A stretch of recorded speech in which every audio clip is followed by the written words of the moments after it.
જય હિન્દ વિદ્યાર્થી મિત્રો, આજે આપણે એમકોમ સેમેસ્ટર 4 માં તમારે જે સબ્જેક્ટ આવે છે આંતરરાષ્ટ્રીય હિસાબી પદ્ધતિ એટલે કે ઇન્ટરનેશનલ એકાઉન્ટિંગ. તો આમાં આપણે મોસ્ટ એમપી દાખલા અને મોસ્ટ એમપી થિયરીની આજે આપણે ચર્ચા કરવાના છીએ. એટલે કે જે આવનારી એમકોમ સેમેસ્ટર 4 ની પરીક્ષા છે તો તેમાં તમારે આ સબ્જેક્ટમાંથી કયા દાખલા અને કઈ થિયરી તૈયાર કરવી જોઈએ તેની આપણે ચર્ચા કરવાના છીએ. તો સૌપ્રથમ આપણે આ સબ્જેક્ટમાં તમારી જે સિલેબસ આવે છે એટલે કે તમારે કયા કયા ચેપ્ટર આવે છે અને કયા ચેપ્ટરમાંથી કેટલા માર્ક્સનું પરીક્ષામાં પૂછવામાં આવશે તેની ચર્ચા કરીશું. ત્યાર પછી આપણે જે મોસ્ટ એમપી દાખલા અને મોસ્ટ એમપી થિયરી છે તેની આપણે ચર્ચા કરીશું. તો આજના વિડીયોમાં એન્ડ સુધી બન્યા રહેજો. તો ચાલો આપણે સ્ટાર્ટ કરીએ.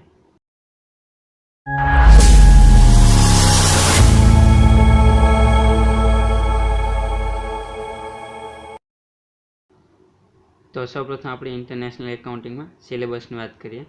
તો તમારી જે પહેલું ચેપ્ટર છે તે છે ફેરબદલી કિંમત નિર્ધારણ. એટલે કે આ ચેપ્ટરમાંથી તમારે પરીક્ષામાં 20 માર્કનો દાખલો પૂછવામાં આવશે. ત્યાર પછી જે બીજું ચેપ્ટર છે તે છે વિદેશી શાખા અને જથ્થાબંધ શાખાના હિસાબો. તો આ ચેપ્ટરમાંથી પણ તમને 20 માર્કનો દાખલો પરીક્ષામાં પૂછવામાં આવશે. ત્યાર પછી જે ત્રીજું ચેપ્ટર છે તે છે ફોરેક્સ હિસાબી પદ્ધતિ એટલે કે ફોરેક્સ એકાઉન્ટિંગ. તો આ ચેપ્ટરમાંથી પણ તમને 15 માર્ક્સનો દાખલો આવનારી એમકોમ સેમેસ્ટર 4 ની પરીક્ષામાં પૂછવામાં આવશે. અને જે છેલ્લું ચેપ્ટર છે તે છે હિસાબી પદ્ધતિના આંતરરાષ્ટ્રીય પરિમાણો. તો આ ચેપ્ટરમાંથી તમને 15 માર્ક્સની થિયરી પરીક્ષામાં પૂછવામાં આવશે. તો તમને બુકમાં આ જે ચેપ્ટર છે છેલ્લું હિસાબી પદ્ધતિના આંતરરાષ્ટ્રીય પરિમાણો, તો આ તમને પહેલા નંબરે આપેલું હશે અને તમને બુકમાં બીજા નંબરનું જે ચેપ્ટર આપેલું છે તે આ હશે ફેરબદલી કિંમત નિર્ધારણ.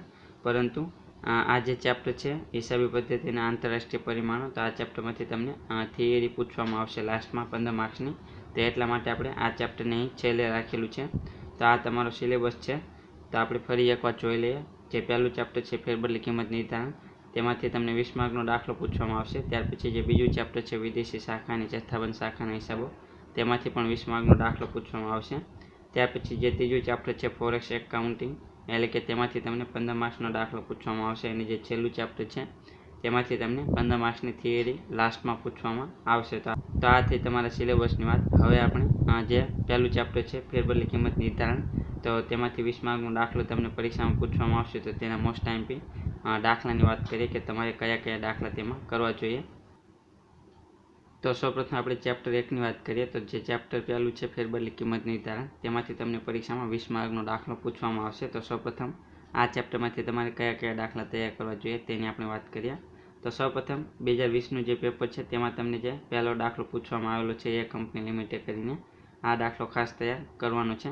આમાં તમને આ ચેપ્ટરમાંથી તમને 2 રીતના દાખલા પરીક્ષામાં પૂછવામાં આવે છે. તો 2 રીતમાંથી જે પહેલી રીત છે તેમાં તમારે નફાકારકતાની ગણતરી દર્શાવતું પત્રક તૈયાર કરવાનું છે. તો 2020માં જે દાખલો પૂછાયેલો છે તે તમારે નફાકારકતાની ગણતરીનું પત્રક બનાવવાનું છે. તો આ દાખલો ખાસ તૈયાર કરવાનો છે. ત્યાર પછી 2021માં તમને જે દાખલો પૂછાયેલો છે સંયમ લિમિટેડ વાળો, તો આ અલગ રીતનો દાખલો છે. તો આ દાખલો આપણે તમને બતાવી દઈએ. તો જે 2021નું પેપર છે તેમાં તમને જે પહેલો દાખલો પૂછાયેલો છે સંયમ લિમિટેડ વાળો, તો આ દાખલો અલગ રીતનો છે. તો આ દાખલો તમારે એડવાન્સ કોસ્ટ એન્ડ મેનેજમેન્ટ એકાઉન્ટિંગમાં પણ પૂછવામાં આવેલો હતો. તો આપણે જ્યારે એડવાન્સ કોસ્ટ એન્ડ મેનેજમેન્ટ એકાઉન્ટિંગના મોસ્ટ એમપી દાખલા આપેલા ત્યારે આપણે તેમાં વાત કરેલી કે તે દાખલો છે તે તમારે ઇન્ટરનેશનલ એકાઉન્ટિંગમાં પણ પૂછાશે. તો તમારે ખાસ તૈયાર કરી લેવાનો છે. તો આ દાખલો ઇન્ટરનેશનલ એકાઉન્ટિંગમાં પણ પૂછવામાં આવે છે. તો આ દાખલો પણ તમારે ખાસ જોઈ લેવાનો છે. આ રીતનો દાખલો એડવાન્સ કોસ્ટ એન્ડ મેનેજમેન્ટમાં પણ પૂછેલો હતો. તો આ દાખલો તમે તૈયાર કરી લેજો. ત્યાર પછી 2021નો જે બીજો દાખલો છે એટલે કે જે અથવાનો દાખલો છે, તેમાં તમને કીધેલું છે કે ડિવિઝન એ નફા કેન્દ્ર છે. તો આ દાખલો પણ તમને દરેક વખતે પરીક્ષામાં પૂછવામાં આવે છે. તો આમાં તમને મજૂર કલાકો આપેલા હશે અને તેના આધારે તમારી ગણતરી કરવાની છે. તો આ દાખલો પણ ખાસ તૈયાર કરી લેજો. દરેક વખતે પરીક્ષામાં પૂછવામાં આવે છે. એટલે કે આ 2 રીતના જે દાખલા છે તે તમને દરેક પરીક્ષામાં પૂછવામાં આવે છે. તો આ 2 રીતના દાખલા તમારે ખાસ તૈયાર કરવાના છે. તો તમારે 2021માં જે બીજો દાખલો છે ડિવિઝન એ નફા કેન્દ્રવાળો, તો આ દાખલો ખાસ તૈયાર કરવાનો છે. 2020નો દાખલો છે એ કંપનીવાળો, તો આ પણ તમારે ખાસ તૈયાર કરવાનો છે. ત્યાર પછી આપણે 2022ની વાત કરીએ. તો 2022માં તમને જે દાખલો પહેલો પૂછાયેલો છે ડિવિઝન એ નફા કેન્દ્રવાળો, તો એ દાખલો પણ ખાસ તૈયાર કરવાનો છે. તે રીતનો દાખલો તમને 2019માં પણ પૂછેલો છે. તો આ દાખલો ખાસ તૈયાર કરી લેજો. ત્યાર પછી તેની અથવાનો જે દાખલો છે પહેલો માહેશ્વરી લિમિટેડ વાળો, આ દાખલો પણ 2019માં પૂછવામાં આવેલો છે. તો આ દાખલો ખાસ તૈયાર કરી લેજો. ત્યાર પછી 2023ની વાત કરીએ તો 2023માં તમને જે પહેલો દાખલો આપેલો છે તે પણ ડિવિઝન નફા કેન્દ્રવાળો હતો. તો તે દાખલો પણ તમારે જોઈ લેવાનો છે અને તેની અથવાનો જે દાખલો છે હિત લિમિટવાળો, તો તે દાખલો પણ તમારે જોઈ લેવાનો છે. તો આપણે પહેલા ચેપ્ટરની વાત કરીએ તો ખાસ તમારે જે 2020નો દાખલો છે એ કંપની લિમિટવાળો તે દાખલો ખાસ તૈયાર કરવાનો છે. ત્યાર પછી તેની જેવો દાખલો તમને 2022માં પણ પૂછેલો છે માહેશ્વરી લિમિટેડ કરીને, તો તે દાખલો પણ તમારે ખાસ તૈયાર કરવાનો છે. ત્યાર પછી 2021માં તમને જે બીજો દાખલો આપેલો છે ડિવિઝન એ નફા કેન્દ્રવાળો, તો આ દાખલો ખાસ તૈયાર કરવાનો છે. અને 2022નો જે પહેલો દાખલો છે ડિવિઝન એ નફા કેન્દ્રવાળો તે દાખલો પણ તમારે ખાસ તૈયાર કરવાનો છે. ટૂંકમાં તમારે 2020નો પહેલો દાખલો કરવાનો છે એ કંપનીવાળો, ત્યાર પછી 2021નો બીજો દાખલો કરવાનો છે ડિવિઝન એ નફા કેન્દ્રવાળો, ત્યાર પછી 2022નો પહેલો દાખલો કરવાનો છે તૈયાર, અને 2022નો જે અથવાનો દાખલો છે તે પણ ખાસ તૈયાર કરવાનો છે. તો આ 4 દાખલા પહેલા ચેપ્ટરમાંથી ખાસ તૈયાર કરવાના છે, બાકીના દાખલા તમે જોઈ લેજો. તો આ થઈ ચેપ્ટર 1ની વાત. હવે આપણે ચેપ્ટર 2ની વાત કરીએ. તો ચેપ્ટર નંબર 2 વિદેશી શાખા અને જથ્થાબંધ શાખાના હિસાબો. તો આ ચેપ્ટરમાંથી તમને 20 માર્કનો દાખલો પૂછવામાં આવશે. તો સૌપ્રથમ આપણે વાત કરીએ કે આ ચેપ્ટરમાંથી તમારે કયા કયા દાખલા તૈયાર કરવા જોઈએ. તો 2019માં જે પેપર લેવામાં આવેલું છે તેમાં તમને જે બીજા નંબરનો દાખલો આપેલો છે ન્યુયોર્ક કરીને, તે દાખલો તમારે ખાસ તૈયાર કરવાનો છે. ત્યાર પછી તેની અથવાનો જે દાખલો છે હર્ષિલ લિમિટેડવાળો, તો આ દાખલો પણ ખાસ તમારે તૈયાર કરવાનો છે. આ રીતનો દાખલો 2022માં પણ પૂછેલો છે, તો આ દાખલો પણ તૈયાર કરવાનો છે. આમાં પણ તમને 2 રીતના દાખલા પરીક્ષામાં પૂછવામાં આવે છે. તો જે 2019નો દાખલો છે તે આપણે તમને બતાવી દઈએ કે કઈ રીતનો દાખલો છે. આ બંને અલગ અલગ રીતના દાખલા છે. આ 2 રીતના દાખલા તમને દરેક પરીક્ષામાં પૂછવામાં આવે છે, તો આપણે બતાવી દઈએ. તો આ 2019નું પેપર છે. તો 2019ના પેપરમાં તમને કાચું સરવૈયું આપેલું છે અને તમને જે વિગત આપેલી છે તે રૂપિયામાં આપેલી છે, અને તેના આધારે તમારે આનું ડોલરમાં રૂપાંતરણ કરવાનું છે. તો આ રીતનો દાખલો તમને દરેક પરીક્ષામાં પૂછવામાં આવે છે. તો આ રીતનો દાખલો તમારે ખાસ તૈયાર કરી લેવાનો છે. ત્યાર પછી જે અથવાનો દાખલો છે તેની પણ આપણે વાત કરીએ. તો આ અથવાનો દાખલો છે હર્ષિલ લિમિટેડવાળો. તો આ રીતે તમને માહિતી આપેલી છે, અને આ માહિતીને આધારે તમને લાસ્ટમાં કીધેલું છે કે આખા સ્ટોકના અનામતની ગણતરી કરો, અને ત્યાર પછી તમને કીધેલું છે કે મુખ્ય ઓફિસ અને શાખાનો કાચો નફો અને ચોખ્ખા નફાની ગણતરી કરો. એટલે કે આમાં તમારે સંયુક્ત વ્યાપાર ખાતું અને સંયુક્ત નફા નુકસાન ખાતું તૈયાર કરવાનું આવશે. 2 ખાતા તૈયાર કરવાના આવશે અને થોડી વર્કિંગ નોટ કરવાની આવશે. તો આ રીતનો પણ દાખલો તમને દરેક પરીક્ષામાં પૂછવામાં આવે છે. તો આ રીતનો દાખલો 2022માં પણ પૂછેલો છે, તો આ દાખલો ખાસ તૈયાર કરી લેજો.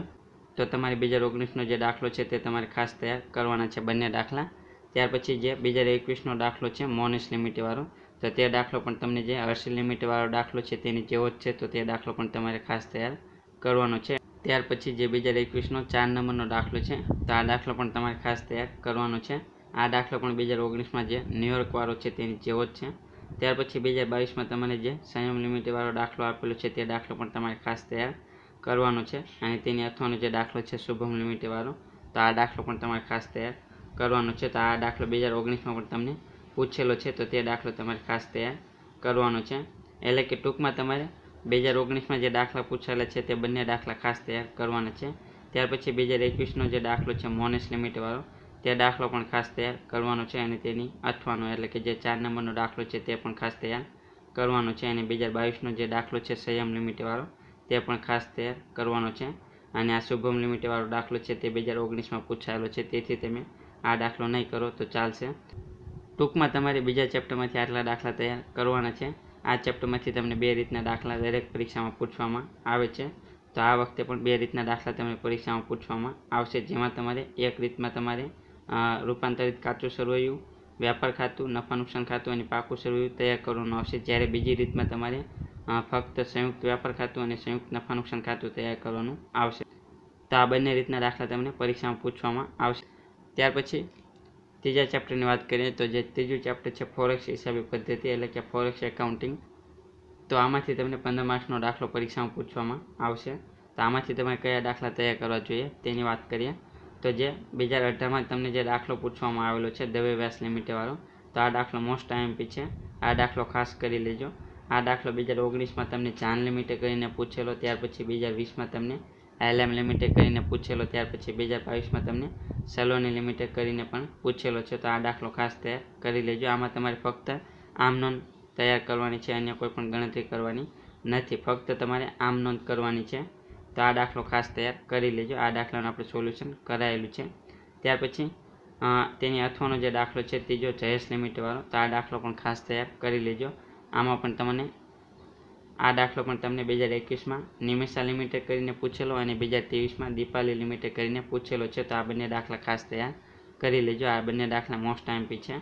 આપણે આ દરેક દાખલાનું સોલ્યુશન કરાયેલું છે અને આ દરેક ચેપ્ટર વાઇઝ આપણે પ્લેલિસ્ટ પણ મૂકેલી છે અને તેની લિંક આપણે ડિસ્ક્રિપ્શનમાં મૂકેલી છે. તો તમે ડિસ્ક્રિપ્શનમાં જઈ અને પહેલા ચેપ્ટરની લિંક ઓપન કરશો તો તેમાં આપણે તે ચેપ્ટરના જેટલા વિડીયો મૂકેલા છે તેટલા વિડીયો તમને ત્યાં જોવા મળશે. તો આપણે દરેક ચેપ્ટરની પ્લેલિસ્ટ મૂકેલી છે. ત્યાર પછી જે 2019માં તમને દાખલો પૂછાયેલો છે અકીલ લિમિટેડ કરીને, તો આમાં પણ તમારે આમ નોંધ તૈયાર કરવાની છે. તો 2018નો જે દાખલો છે દવે વ્યાસ લિમિટેડવાળો, તો આમાં તમારે આયાત અંગેની આમ નોંધ કરવાની છે. જ્યારે 2019માં જે દાખલો પૂછેલો છે અકીલ લિમિટેડવાળો, તો આમાં તમારે નિકાસ અંગેની આમ નોંધ કરવાની છે. તો આ બંને દાખલા જોઈ લેજો. આ બંનેનું આપણે સોલ્યુશન કરાયેલું છે. ત્યાર પછી આમાં તમને થિયરી પણ પૂછવામાં આવે છે. તો આ વખતે થિયરી પૂછવાની પણ શક્યતા છે. તો તમારે આ ચેપ્ટરમાંથી તમારે આટલી થિયરી તૈયાર કરવાની છે. સૌપ્રથમ ચલણ એટલે કે કરન્સી, આ થિયરી તૈયાર કરવાની છે. ત્યાર પછી એફડીઆઈ એટલે કે ફોરેન ડાયરેક્ટ ઇન્વેસ્ટમેન્ટ, તો આ પણ તમારે તૈયાર કરવાની છે. ત્યાર પછી જીડીઆર, તો આ 3 થિયરી તમે ખાસ તૈયાર કરી લેજો. ત્યાર પછી 2021માં જે તમને દાખલો પૂછાયેલો છે નિમિષા લિમિટેડવાળો, તો આ દાખલો પણ 2018નો જે છે દાખલો જયેશ લિમિટેડવાળો તેની જેવો જ છે. તો તમે 2018નો દાખલો કરશો તો તમને આ દાખલો પણ આવડશે, તેની જેવો જ છે. ત્યાર પછી જે 6થા નંબરનો દાખલો છે ગોપાલ લિમિટેડવાળો, તેમાં પણ તમારે આમ નોંધ તૈયાર કરવાની છે. ત્યાર પછી 2022માં તમને જે દાખલો પૂછાયેલો છે વીએન લિમિટેડવાળો અથવાનો, તો આ દાખલો પણ તમારે ખાસ તૈયાર કરવાનો છે. તમને 2023માં પણ પૂછવામાં આવેલો છે. તો આ દાખલો પણ જોઈ લેજો. તો આ 2023માં જે દાખલો પૂછાયેલા છે તે બંને દાખલાનું આપણે સોલ્યુશન કરાયેલું છે અને 2023માં તમને આ જે જયેશ લિમિટેડવાળો દાખલો છે તે બેઠો પૂછવામાં આવેલો છે. તો આપણે 2023નો દાખલો અથવા તો 2018નો દાખલાનું સોલ્યુશન કરાયેલું છે. તો બંને દાખલા એક જ છે, તો તમે જોઈ લેજો. તો આ થઈ ચેપ્ટર 3ની વાત. તો તમારે આટલા દાખલા તૈયાર કરવાના છે. આમાં તમને આમ નોંધ લગભગ આ વખતે પૂછવાની શક્યતા છે, તો તમે ખાસ તૈયાર કરી લેજો દવે વ્યાસ લિમિટેડવાળી. ત્યાર પછી આપણે ચેપ્ટર 4ની વાત કરીએ. તો જે ચેપ્ટર 4 છે તે છે હિસાબી પદ્ધતિના આંતરરાષ્ટ્રીય પરિમાણો. તો આ ચેપ્ટરમાં તમને 15 માર્ક્સની થિયરી પૂછવામાં આવશે લાસ્ટમાં. તો આમાં તમારે કઈ કઈ થિયરી તૈયાર કરવાની છે તેની વાત કરીએ. તો સૌપ્રથમ તમારે જે પહેલી થિયરી છે તે આ તૈયાર કરવાની છે, ભારતમાં હિસાબી ધોરણોનું મહત્ત્વ, ઉપયોગિતા કે જરૂરિયાત. તમને આ ત્રણમાંથી કોઈ પણ કીધું હોય તો તેનો એક જ જવાબ આવશે. તો તમારે પહેલો પ્રશ્ન આ તૈયાર કરવાનો છે, ભારતમાં હિસાબી ધોરણનું મહત્ત્વ, ઉપયોગિતા અને જરૂરિયાત. આ મોસ્ટ આઈએમપી છે. ત્યાર પછી બીજો પ્રશ્ન તમારે આ તૈયાર કરવાનો છે, આંતરરાષ્ટ્રીય હિસાબી ધોરણો અથવા તો બોર્ડ. તો આ પ્રશ્ન પણ તૈયાર કરવાનો છે. તમને આંતરરાષ્ટ્રીય હિસાબી ધોરણોની જગ્યાએ તમને આ રીતે કીધેલું હોય IAS, તો પણ તમારે આ પ્રશ્ન સમજવો. ત્યાર પછી ત્રીજો પ્રશ્ન તમારે આ તૈયાર કરવાનો છે AS20 શેર દીઠ કમાણી. તો શેર દીઠ કમાણીવાળો તમારે મોસ્ટ આઈએમપી છે, આ પણ તૈયાર કરી લેજો.